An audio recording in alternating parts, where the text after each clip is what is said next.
Welcome in to the Locked On Knicks podcast. Gavin, Schall, Alex, Wolfe, and we are back with part 4 of our Locked On Knicks NBA Futures Draft. If you missed any of the previous parts, be sure to circle back and check them out. We covered the New York Knicks last time, but Alex, it feels good to say this. We talk about teams worse than the New York Knicks this time around.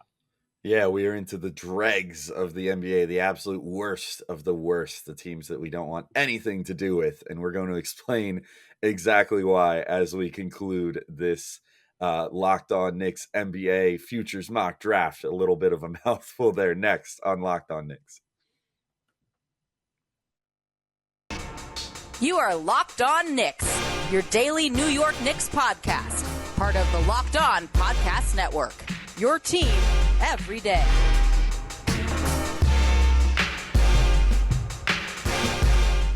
You are Locked On Knicks, and we want to thank you for making Locked On Knicks your first listen today and every day. If you didn't know, we are now available on all platforms, including on YouTube, so certainly go check us out there.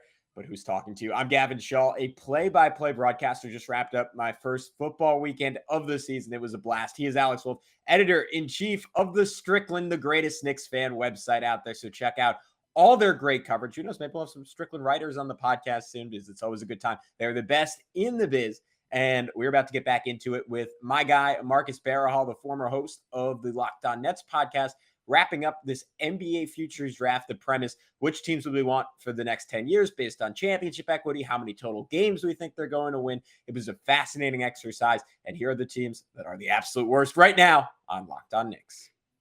All right, guys, we are back to do the final 12 teams, the dregs of the NBA, the loser Lakers, the sad Hawks, all coming up next. And we're gonna make things a little quicker, a little less explanation, a little less deep dive, as much fun as we're all having. I think I say that as I completely forget where we are. Marcus, do you? Marcus is picked. One more yeah. pick. Okay, yeah, go for it. Yeah.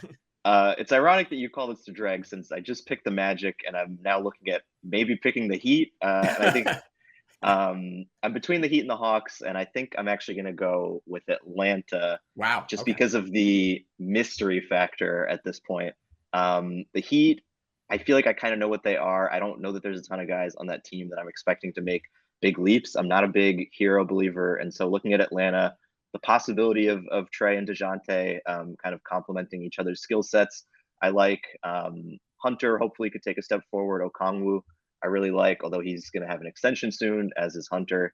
The AJ Griffin pick for them, I think, had a lot of upside. And then they've still got guys like Collins and Capella who are good right now.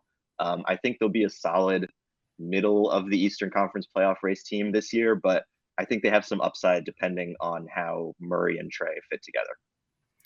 Yeah, I like that pick a lot. That's who I would have taken had they made it past you. I mean, no matter what, even if this whole thing doesn't work out, Trey, you can trade down the line and get a huge return for, and they have Collins who, could also potentially be a trade chip in his own right down the line.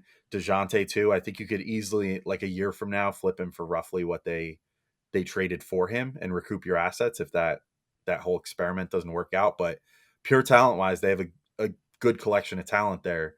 It's just if it's all going to fit, I question the fit a lot, which is why I think they're going to have to completely retool this thing in like 2 years again. And that is if Trey hasn't already decided by that point, like, all right, that's it, I'm out of here. Like, trade me somewhere else. But that's the biggest thing for me is just how it's all going to fit. Yeah, I think I would have taken Miami just because I'm so concerned about Trey as a centerpiece, ironically enough, because of how Miami just dismantled him during the playoffs and like took away a lot of things he does well. And unless he's willing to change how he plays and become a little bit more Steph than like how he currently plays in terms of moving off the ball, I just think there's a ceiling there. And granted, they made the Eastern Conference Finals 2 years ago. And if Trey hadn't gotten hurt, given that Giannis did get hurt, maybe they win that series. So who knows? But I don't really love like the upside of a lot of guys on that team, even though I think they're pretty decent now. But Alex, circles back to you. Who do you have? Yeah, I went back and forth. I actually don't even necessarily know if I want to take the Heat, if I'm being honest. I had another team technically above them on my board, although I'm gonna pivot in real time and go with the Heat here. Just for that short-term title window. I mean, if we're talking about if that's the ultimate goal here, is like, again, I'd be a hypocrite if I didn't acknowledge this point that I made earlier in the show as far as what I was saying about the Warriors. Like, you know, most teams don't get a championship every 30 years, you know? So if there's a chance that the Heat in these next couple years could win a title in the Jimmy Butler era, which they've been well in the conversation for the last like 3 years now since they got Butler, I'd be a hypocrite. So I'm going to take them. I don't fully believe in them. I think that, you know, to your point earlier, Gavin, they need someone better than Butler if they're going to legitimately win a championship. But you know, it's, I don't know. I think there could be like a lull coming after Butler retires, whenever that ends up being, because I think he is going to play there till he retires. Um, and I don't know if I would trust Hero and Bam to carry me into a new era. And I also don't know that I would trust Hero to be a valuable enough trade asset with their complete lack of draft picks at this point to net me someone good.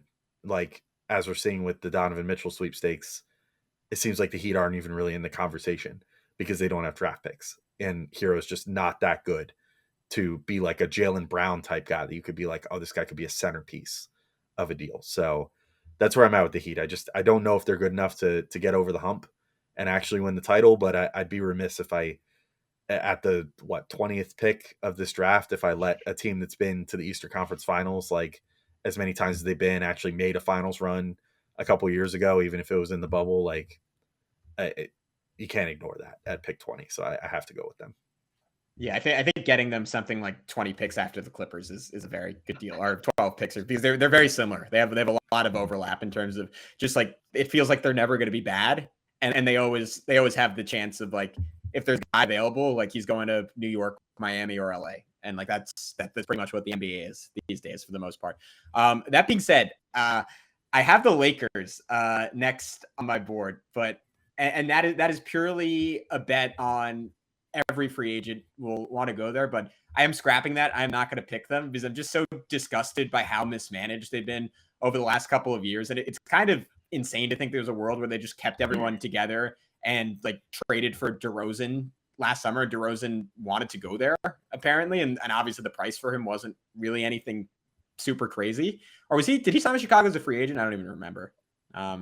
He did sign as a free agent. Okay, yeah. So he wanted to go to LA last year. So if they just signed DeRozan, kept KCP, kept Kuzma, I'd be like, yeah, they're going to be really good for the next few years until LeBron ages out. But that's no longer the case. Like, no young players, like no real upside there outside of superstars. All their picks are out the window outside of 2027, 2028, 2029. So I will go with a couple of younger teams. And this pains me to say, given the recent war we've had on Twitter with their fans, but I'm going to take the Utah Jazz, just because they are on track to join Oklahoma City. I think in terms of pick capacity, the issue is they don't have any of the young talent that Oklahoma City currently has. Like, there's no one on that team. I kind of like Jared Vanderbilt, but there's no really like young guy on that team I'm particularly high on at all. But they will just have so much maneuverability over the next few years. I think there's a world where one of those Minnesota picks down the road looks really, really good. Not at all a free agent destination. I'm almost talking myself out of it as we go, but do I want the Jazz? All right, they already took them. All right, I'll settle on the Jazz. And then the teams I had next, the next three, because they're all like pretty even for me, so I'm going to talk it through in real time, is Portland, Brooklyn, and Sacramento. Sacramento is I just fear the general management there. If I was just looking at the roster, they'd be up there just because they have so much offensive talent. Brooklyn, despite not having any picks, just because the core, there's still a world where they keep everyone and they could win a championship this year. I don't know. But I think I'm ultimately going to go Portland for kind of having a middle pathway between those two teams, in that they have the win now player in Dame, but I love Simons. Like, he's low key, like one of the better scorers, one of the better pull up 3-point shooters in the NBA over last year. I can still talk myself into Shaedon Sharpe. It sounds weird to say that the guy's like 17 and should still be in college right now, but I can talk myself into Shaedon Sharpe being something. And they have some good young talent across the board. They have Jeremy Grant. They have some decent flexibility. They're not going to be particularly good next season. I don't know what the ceiling is there, but I think they're striking a pretty decent balance of some good young talent with the ability to be like a 45 to 50 win team right now. Yeah. I don't disagree about the Blazers. With the Jazz, I think especially if they trade Mitchell, to Alex's point earlier, I think it was about Houston. It's just very theoretical. Like, it's a lot of picks, but who's their young guy that they have right now? Is it Walker Kessler?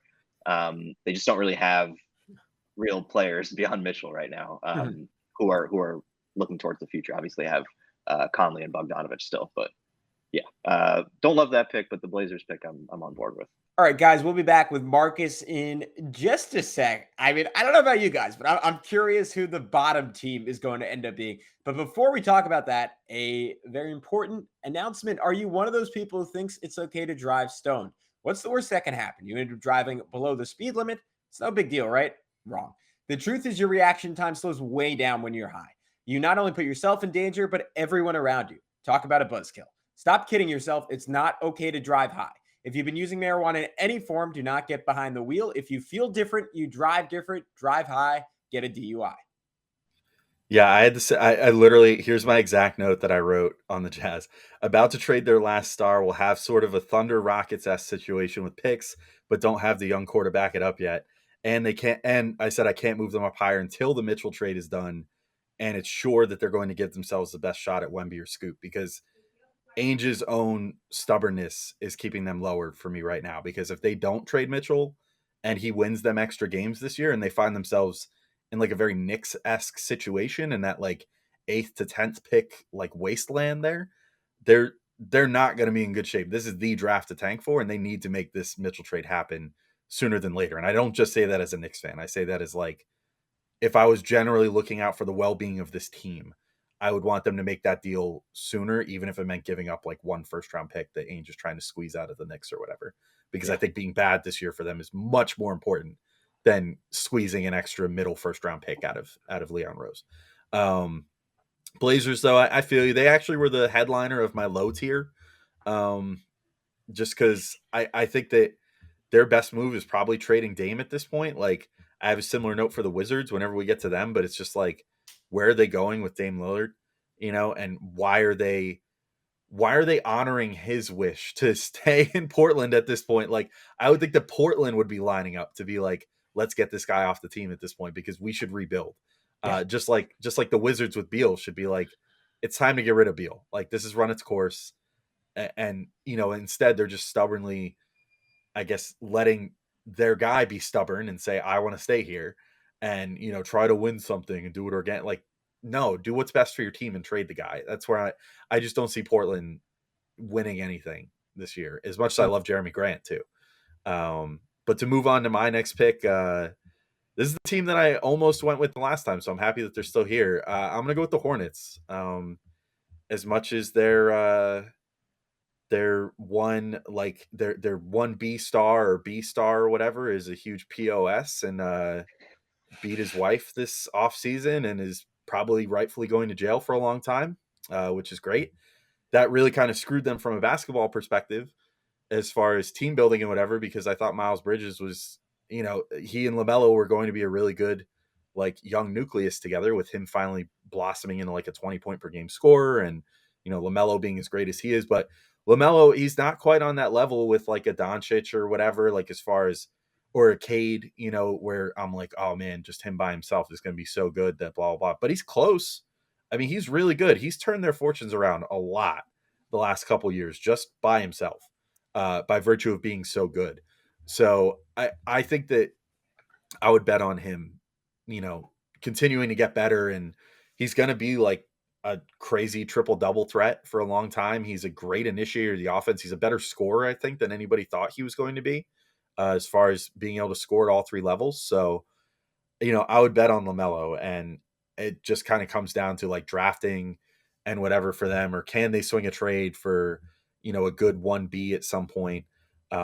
They're not like, they have sort of a weird, complicated pick situation where they have some going out, some coming in, but they more or less come out at like a net neutral, as far as picks. They have probably a surplus of second round picks, which is good, I guess, for greasing the wheels. So if they can make some of the right moves, like I think LaMelo is good enough, they could be a perennial playoff team, and perhaps something more than that if they really knock another move out of the park. Yeah, I wanted the Hornets, so I'm upset that you took them. Love the Mark Williams pick by them also. My next 2 picks, I'm just going to do it. I'm going to kind of lump these together. I'm going to take the Nets and the Lakers. There's a lot of talented basketball players on these 2 teams. there's a world where they kind of condense them, and the Nets trade Kyrie to the Lakers, and then maybe LA's back in the title race with LeBron, Kyrie, and Anthony Davis. If the Nets decide to run it back, I think to Gavin's point earlier, or not even run it back because Simmons hasn't played for them. If they decide to try playing the players that they have on their roster, I think they could win the finals. They could make the NBA finals with that core. And worst case for them, if they have to trade those guys, they'll get a ton of picks. They do still have Simmons under contract. He's still pretty young. They could flip him for more picks, or they could try to build around him and figure out what they have. I like Cam Thomas. I like Daron Sharp. I like this David Duke. They've got a good young core sneakily behind, all the mess. So, and then with the Lakers, Gavin, you brought it up earlier, just like they can recruit pretty much any free agent. Anthony Davis, I think, could bounce back this year, maybe, if he's invested. And he's kind of a guy that could lead them into the next few years, at least, beyond LeBron. Maybe they'll get Bronny, given LeBron's new extension. And I just feel like at this point, they're two teams that I feel like if things went, exactly their way, could actually make or even win the finals. I don't really see that for the other teams that are still on the board, by the way, are the Kings, Pacers, Bulls, Wizards, Spurs. I guess the Bulls are pretty good and have, Pat Williams, but none of the other teams are going anywhere this year. And they don't really have like that one guy that I can really hold on to. So I'm going to take those two teams and, have at it. No, I think those are the right picks. I almost regret not going with one of them earlier. Like the Nets in particular, like you just look at what they could get back for KD.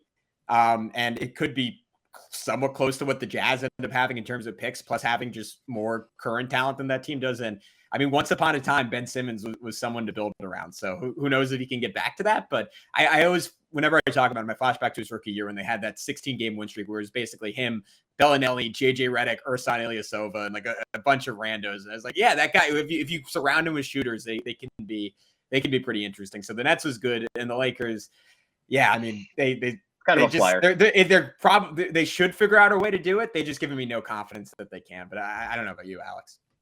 Yeah, I actually the Lakers dead last on my list, if I'm being honest. Wow.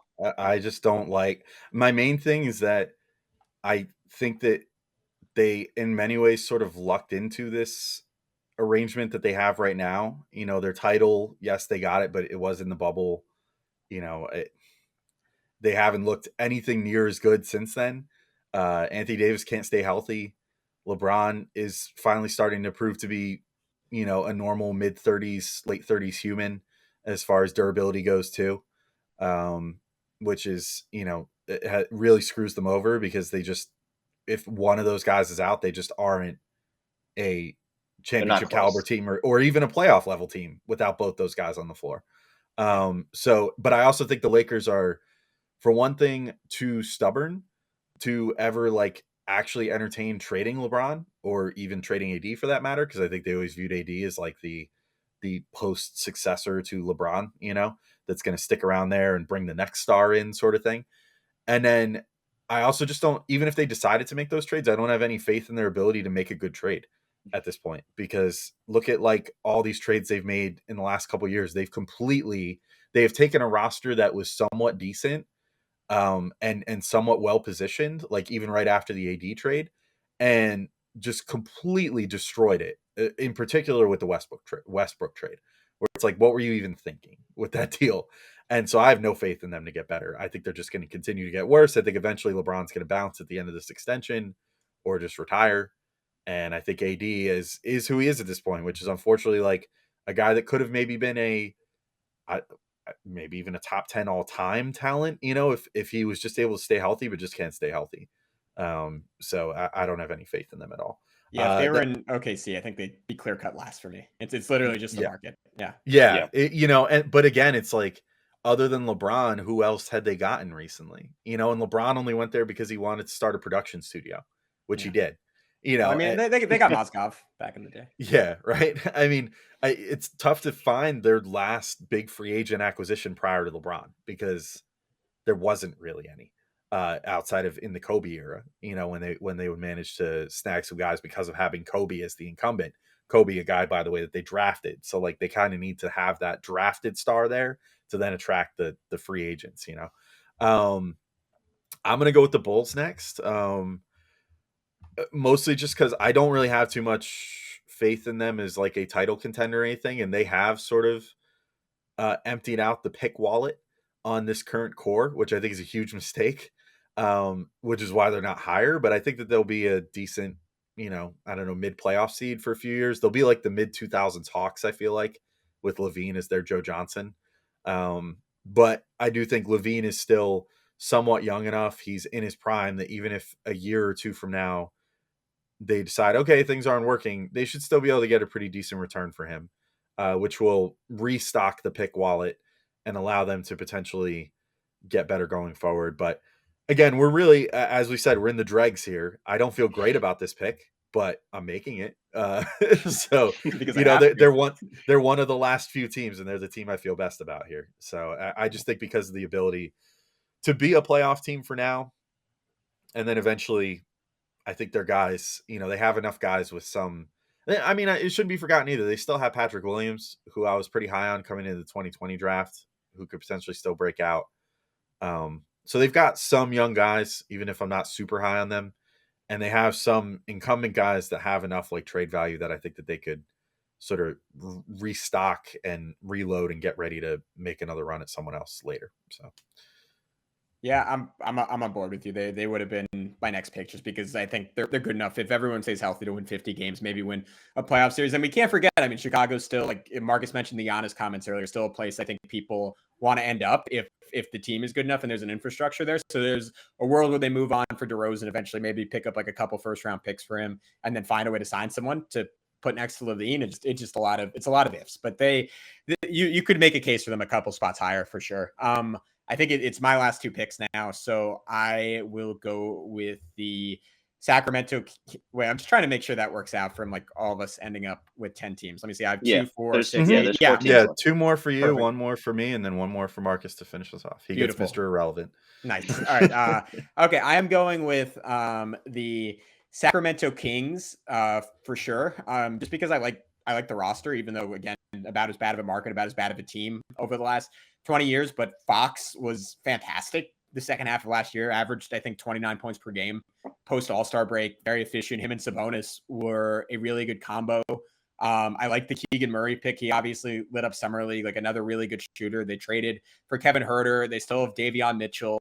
There's a number of other like semi-intriguing to intriguing guys there. It's just a team that's so offense heavy. Like it just, nothing about it feels serious to me, for lack of a better term.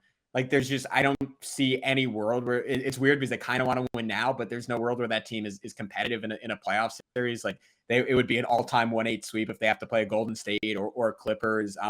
So I don't know what the ceiling is there. Like the best case scenario for them, which sucks because they've been doing it for 20 years, would be to get like another super high pick in this year's draft and find that two-way guy that can complement Fox and Sabonis. And Sabonis in and of himself is such an awkward piece to build around, but they have good players, and that's more than you can say about the other teams left. So I will throw them there. And then the Wizards are a clear-cut last for me. They're not in contention. Indiana against San Antonio is interesting because I don't mind some of the guys that San Antonio has, like Keldon Johnson. I think Josh Primo is going to be good. I really love like Devin Vassell. Indiana, I'm a big fan of the Benedict Mathurin pick. And I think I have to go with Indiana just because Halliburton is the player I like the most out of the guys left. And it's not that close. I think he's really, really good. They have a bunch of other guys who are interesting to semi-interesting, but I just think they have a ton of flexibility going forward. They picked up an extra first with the Brogdon trade. They have guys they can deal in a Turner and a Buddy Hield and pick up another first or 2 firsts if the Lakers get really desperate. So I think they're right to go 29th, but it's not like they have the worst future in the world, especially because I think they're really going to suck this year and they're going to be in the mix for a top 5 pick when this is all said and done. Yeah, well, I don't have anything to add to that. I'll just get to my next pick. I'm gonna go. You know, since we're factoring in like the staff and everything that goes with this, I'm not gonna take the Wizards because in a vacuum I would take the Wizards, but unfortunately it seems like, I mean, I guess now if we're in theory becoming the new owner of this team, like I could just give an ownership directive to management and be like, trade Bradley Beal. What are you doing? Stop listening to what this guy wants. Like Yeah. he's not a big enough deal to not just trade him. Like if the opportunity arises. But that said, if we're just assuming that things would kind of stick with how they've been going, I'm going to go with the Spurs, although I don't feel great about that either. But again, it's the second to last pick here. Really, the Spurs just need to tank it out for like a year or two. They do at least seem committed to that, which is good. If, this time next year, they have Victor Wembanyama and some other guys they drafted, because I think they have the Hawks pick this year, and maybe I could look and see if they have other picks than that. But, like if they manage to start building out a better, they do have, so they have Charlotte's. Oh, they have that pick that the Knicks had gotten from Charlotte, so it's pretty heavily protected this year. Other than that, their other excess first round picks don't kick in for a few more years, so I guess that's a little shaky. But they certainly aren't missing any draft picks, so if they can really tank it out of the park and get Wembanyama this year, then that's a good starting point for getting back to relevancy. But otherwise, they're kind of a mess. Like, they've got a bunch of role player prospects. I don't really see a future star on their roster. They have a coach that's been on his way out for the last like 5 years in Pop, and like I don't know if Pop is just waiting for a better moment to go out on or whatever, but I don't think that's coming anytime soon, unfortunately. And unfortunately, I also think they probably missed their chance to really get a great coach to lead them into the future in Udoka, who was from the Pop coaching tree, that they could have brought in and said, hey, you want to usher us into our next era? Instead, now he's coaching in Boston, just went to the finals. Will Hardy, another example of that. Exactly. Yeah. So they've lost Becky a Hammond. couple. Becky Hammond. I guess they could call her back potentially, but I mean, she's leading the Aces into the second round right now. I don't know. No. Yeah, but I think most coaches would take an NBA opportunity over a WNBA opportunity, especially because of the pay increase alone. Kelsey Plum versus Josh Primo. Who do you got? Yeah, but like I just don't like their core that much. But they at least have a direction, which is more than I can say for the Wizards. My last thing I'll say about the Spurs is they have also had a really, really shaky record as far as getting and retaining free agents in the post Duncan era. It seems like every player of note that's ended up there post Duncan has desperately wanted to get out by the end of his tenure there. So that's not great. But that's why they're the 29th team. I think the main thing that gives them the edge over the Wizards for me is just that they actually have a direction, which is more than we can say for the Wizards. Yeah, and pick equity. I'll take the Wizards. I had them 29th, and I had the Spurs 30th. I don't disagree with really anything you said, Alex. The only thing for the Wizards why I put them above is if they do one day decide to trade Bradley Beal, they would theoretically get some picks back for that. The Spurs don't really have like a way to get more picks at this point unless one of their young players turns into something that they want to trade.